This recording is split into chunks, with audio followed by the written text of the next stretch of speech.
हिंदी में यूपीएससी की तैयारी से संबंधित प्रोग्राम्स को देखने के लिए सब्सक्राइब करें study IQ IAS Hindi. Hello दोस्तों, स्वागत है आप सबका स्टडी IQ में।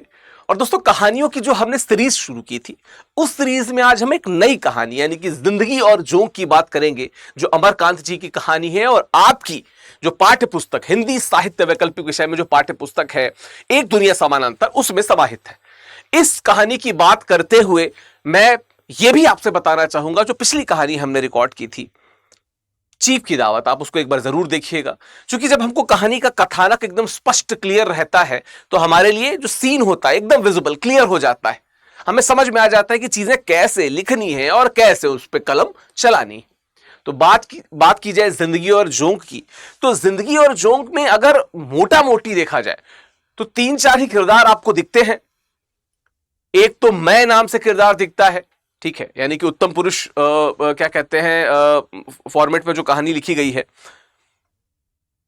दूसरी बात यह कि एक किरदार है रजुआ नाम से, शुरुआत में गोपाल नाम रहता है, फिर वो रजुआ, वो एक क्रम जो होता है ना, उस क्रम की बात करेंगे, कैसे अलग अलग समय पे वो अलग अलग नामों से पुकारा जाता है।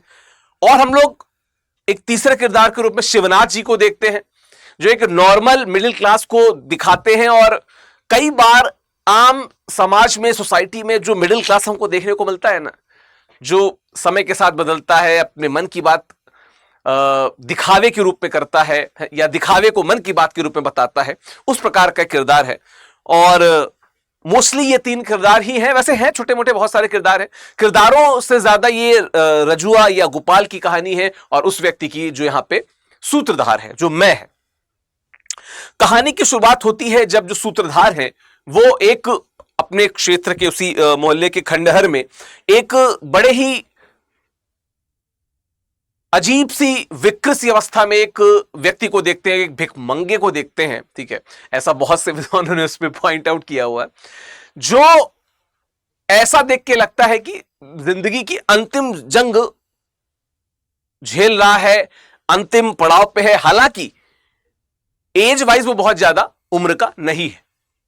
यहां से जैसे उसमें एक कमेंट है, मैं उसको बाकायदा वर्बेटिम पढ़ना चाहूंगा यहां पे, जो अमरकांत जी लिखते हैं कि उसकी खोपड़ी किसी हलवाई की दुकान पे लटकते हुए वो जो लैंप होता है ना, लैंप का जो काला वाला गोला वाला हिस्सा होता है जो धुएं से काला हो जाता है, वैसी लगती है उसको देखते हुए, जो सूत्रधार कहता है, ठीक है।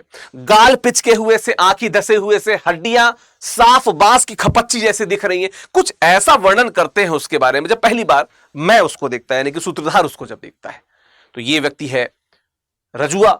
अभी रजुआ बाद में इसका नाम स्टेब्लिश होगा, अभी वो एक व्यक्ति है जिसको ये अपने वहां पे क्षेत्र के खंडहर में देखते हैं। होता क्या है कि उसके बाद एक प्रमुख सीन आता है जहां पे बहुत सारे लोग रजुआ को पकड़ के मार रहे हैं। रजुआ भी नाम स्थापित नहीं हुआ, मैं फिर से बता दूं, उसी व्यक्ति को पकड़ के मार रहे हैं, उसी भिखमंगे को पकड़ के मार रहे हैं। जब ये वहां पे जाते हैं तो पता चलता है शिवनाथ जी वहां पे रहते हैं। शिवनाथ जी और उनके परिवार के लोग बहुत ही गुस्से में हैं। शिवनाथ जी का जो बड़ा बेटा है वो उसी व्यक्ति को पीछे से हाथ से पकड़ा हुआ है, बहुत सारे लोग मार रहे हैं। जो जब जहां से आ रहा है वो वहां पे रुक जा रहा है, ठिठक जा रहा है, मार रहा है। जो जहां से समय पा रहा है वो वहां से मार रहा है। जब वे पूछते हैं तो पता चलता है कि शिवनाथ जी, जिनका उनके हिसाब से जिनका घर 10-11 साल से लगातार खुला रहा, कभी कोई चोरी नहीं हुई, आज उनकी वाइफ की नई साड़ी चोरी हो गई। और चोरी के थोड़ी देर बाद ही इस व्यक्ति को, यानी जिसको वो लोग मार रहे थे, वो जो भिखमंगा व्यक्ति था या जो गरीब, मजलूम, शोषित, वंचित जो कह लो, अभी नाम स्थापित नहीं कर रहा हूं उसका, वो व्यक्ति जो है, वो व्यक्ति को सामान के साथ वहां पर निकल रहा था, उसको देखा गया। तो इनके मन में भी हल्की सी खिन्नता आती है। फिर शिवनाथ जी स्थापित करते हैं कि क्यों इस प्रकार के लोग जो हैं, जो इस प्रकार के दिखते हैं, वो और कुछ जातिगत शब्दों का प्रयोग करते हुए कि इस प्रकार के लोगों की नियति यही होती है, इस प्रकार चोरी चकारी करते हैं और समाज में पाए जाते हैं। लोग अलग अलग तरीके से गुस्सा दिखाते हैं, कुछ गुस्सा दिखा के कट भी लेते हैं, ये चीजें होती रहती हैं। तभी उनका जो मझला बेटा है शिवनाथ जी का, वो आके कान में कुछ कुछ फुसाता है और एकदम से शिवनाथ जी सबसे कहते हैं चलो छोड़ दो, ये बहुत हो गया, चल के। और फिर जाने को होते हैं और पता चलता है कि दरअसल वो साड़ी घर में ही थी, चोरी नहीं हुई थी।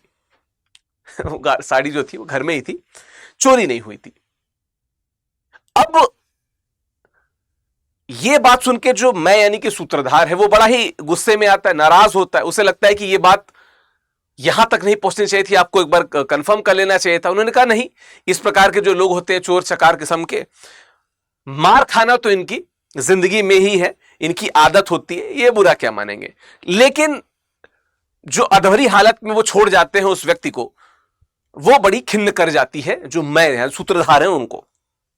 कहानी आगे बढ़ती है, क्योंकि जब वो निरपराध निर्दोष पाया जाता है तो उस मोहल्ले के बहुत सारे लोग जो हैं वो थोड़ी सी सिंपैथी दिखाने लगते हैं, संवेदना जताते हैं। और संवेदना जताते जताते होता यह है कि लोग थोड़ी बहुत बात करने लगते हैं, थोड़ा बहुत काम करने के लिए उसको देने लगते हैं, है ना। 2 पैसा किसी ने थमा दिया तो कुछ काम कर दिया। इस प्रकार के काम, छोटे मोटे काम जो मोहल्लों में इस प्रकार के लोगों से कई बार कराए जाते हैं, आप सबने अपने मोहल्लों में देखा होगा। ऐसे में शिवनाथ जी आते हैं। शिवनाथ जी कहते हैं कि अच्छा, शिवनाथ जी को देख के ये उल्टे हाथ चलता था, उल्टे हाथ खाता था, एक वो मुहावरा है।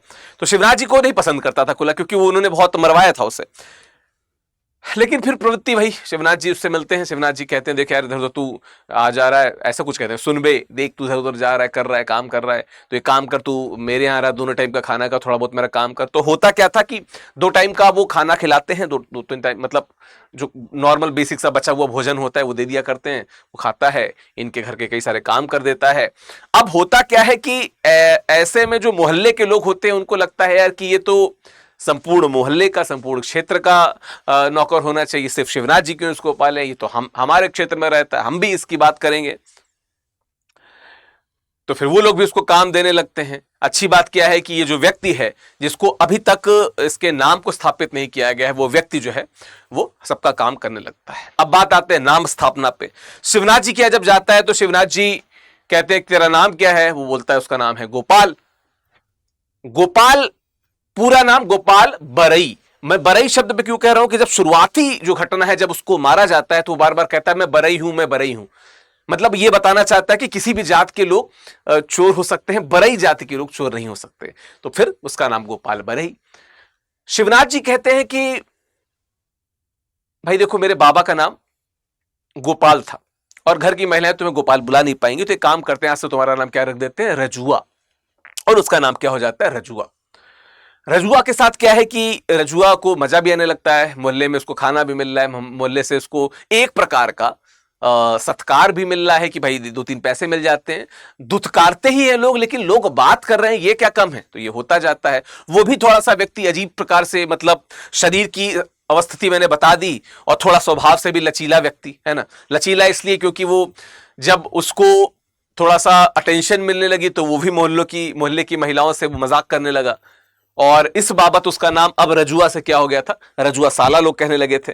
साला हम सबको पता है कि मज़ाहिया लहजे में हमारे घर बार में प्रयोग किया जाता है, और घर के लोग इसको गाली के तौर पे भी बहुत जगह इसको प्रयोग किया जाता है, और विभिन्न तौर पे इसको प्रयोग किया जाता है, जो शब्द है साला। तो रजुआ साला पूरे मोहल्ले की बात करता है, पूरे मोहल्ले के लोगों का काम करता है, लोग उसका मजाक भी उड़ाते हैं, लोग उसको डांटते फटकारते हैं, ठीक है वो इधर से फटकता है उधर जाता है। खंडहर में इस दौरान होता क्या है कि एक पगली आ जाती है, जो कहानी के हिसाब से निर्वस्त्र अवस्था में रहती है, जिसको रजुआ ले जाके एक जगह लिटाता है, उसके लिए खाना लेके आता है, उसके लिए सभी व्यवस्थाएं करता है। बहुत से लोगों को ये पसंद नहीं आता है, लेकिन रजुआ उसके लिए लगा रहता है। मीनवाइल एक सीन आता है जहां पे रजुआ एक दिन आता है और उसके बगल एक दूसरा व्यक्ति उसे वहां पे लेटा मिलता है। रजुआ आपत्ति जताता है और रजुआ को बहुत मारा जाता है, और पगली चली जाती है वहां से। ऐसे में रजुआ जो है वो खिन्न होता है पुनः उस मोहल्ले से, लेकिन उसकी प्रवृत्ति वैसी नहीं थी, लचीला था ना, जिसे कहते हैं कि मतलब वो उसको तो बस अपनी जिंदगी निर्भर करनी थी। स्पाइन क्या होती है, इस प्रकार की चीजें तो उसके किरदार में नहीं देखने को मिलती है। लेकिन एक जगह वो नाराज हो जाता है इसी में, क्योंकि एक साहब थे बरन साहब, उनके यहाँ वो काम, मतलब उनके यहाँ भी काम करता था, और उसने जोड़ जोड़ के 10 रुपए इकट्ठा किए थे जो बरन की बहू को दिए थे रखने के लिए, जो बरन की बहू लौटाने से मना कर देती है, और वो नाराज हो जाता है। वो नाराज हो जाता है और दाढ़ी बढ़ाने लगता है, और तब से वो रजुआ भगत कहलाने लगता है। उसका एक स्टेटमेंट है इसी कहानी में, अमरकांत जी की जो कहानी है उसमें उसका एक स्टेटमेंट है कि रजुआ ने आजकल दाढ़ी क्यों रख छोड़ी है। तो इसने मतलब जो किरदार है ये अपनी पत्नी से पूछते हैं, तो उनकी पत्नी क्या कहती है, उनकी पत्नी कहती है कि रजुआ की बात छेड़ने पे उनकी जो वाइफ है उनको हंस के क्या बोलती है कि वो आजकल भगत हो गया है, बरन की बहू उसकी कृत्य की सजा देने के लिए उसने दाढ़ी बढ़ा ली है, रोजाना शनिचरी देवी पे जल चढ़ाता है कि जो बरन की बहू है उसको कोढ़ हो जाए। रजुआ जो पहले गोपाल था, फिर रजुआ हुआ, फिर रजुआ साला हुआ, फिर रजुआ भगत हो गया, और उस पर चढ़ाता है कि उसको कोढ़ हो जाए। खैर समय बीतता है, खुद रजुआ जो है उसको कोढ़ हो जाता है और मोहल्ले के लोग उससे बचने लगते हैं, उसको घर पे नहीं आने देते हैं। शायद हैजा हो जाता है, माफ करना मैं कोढ़ बोल गया, कोढ़ तो बरन की बहू के लिए चाह रहा था, उसको हैजा हो जाता है और ऐसे में कोई उसको अपने पास फटकने नहीं दे रहा था। उसकी स्थिति भी खराब होती जा रही थी। इस दौरान जो सूत्रधार है, जो मैं है, उनके पास एक लड़का एक पोस्ट कार्ड लेके आता, कहता साहब इस पोस्ट कार्ड को रजुआ के घर भेज दीजिए। वो कहता है क्यों? कहता है रजुआ मर गया है, उसने कहा है कि मेरे घर संदेशा भिजवा दिया जाए। जाते जाते उसने बोला, पूछता है किसके लिए भिजवाना है, सूत्रधार पूछता है। लड़का कहता है कि जो भजन बरई है उनके यहां भिजवाना है कि रजुआ मर गया। बड़े ही दुखद महसूस करते हुए वो लिखते हैं। लेकिन एक दिन फिर वो आगे जाके देखते हैं कि जो रजुआ है वो जिंदा है, तो जाके पूछते हैं, और जबकि उसकी हालत बहुत खराब है, वो घिसट घिसट के चल पाता है, हैजा हो ही चुका था, पहले से ही कमजोर था और कमजोर हो जाता है, लेकिन फिर भी जिंदा है। जब पूछते हैं उससे तो कहता है कि साहब हमारे ऊपर कौवा बैठ के चला गया था और हमारे यहां मानते हैं कि ये अपशकुन होता है, तो अपशकुन मिटाने के लिए घर पे मरने की न्यूज देनी रहती है। वही न्यूज दी गई थी यहां पे, ठीक है, वही न्यूज यहां पे दी गई थी। ठीक, तो यहां पे इसी मोड़ पे कहानी खत्म होती है, जहां पे जो सूत्रधार है, जो लेखक है, वो इस कंफ्यूजन में रहता है कि ये रजुआ जिंदगी से जोंक की तरह लिपटा हुआ है या जिंदगी रजुआ से जोंक की तरह लिपटी हुई है।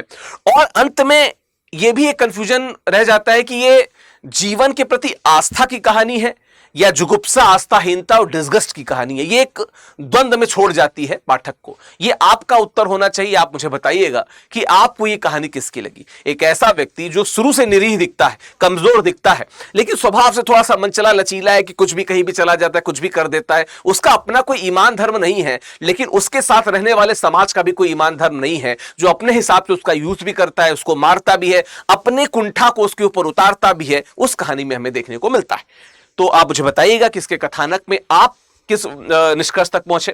बाकी मैं आपको बताता चलूं कि हिंदी साहित्य वैकल्पिक विषय का जो बैच संख्या 15 है, वो 1 अप्रैल से शुरू हो रहा है। इसमें 31 मार्च लिखा हुआ है, इसको हमने अपडेट करा दिया है। 1 अप्रैल से नया बैच इसका शुरू हो रहा है, जहां पे आप विकास लाइव कोड का प्रयोग करेंगे तो आपको मैक्सिमम डिस्काउंट मिल सकता है हमारे बैचेस में।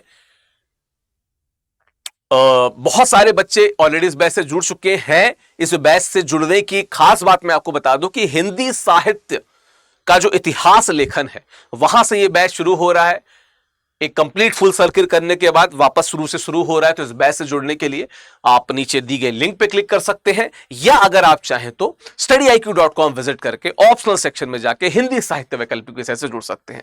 मैं कहानियों का सिलसिला जारी रखूंगा, मैं लगातार कहानियां लाता रहूंगा, और आशा आपसे यह करता हूं कि आप इस वीडियो को अपने दोस्तों तक, अपने जानने वालों तक और उन छात्रों तक जो हिंदी साहित्य वैकल्पिक विषय के माध्यम से यूपीएससी में कुछ बेहतर करना चाहते हैं, उन तक आप शेयर करेंगे। तो आशा करता हूं वीडियो आपको अच्छा लगा होगा। Thank you so very much, बहुत बहुत धन्यवाद, थैंक यू। हिंदी में यूपीएससी की तैयारी से संबंधित प्रोग्राम्स को देखने के लिए सब्सक्राइब करें स्टडी IQ IAS हिंदी।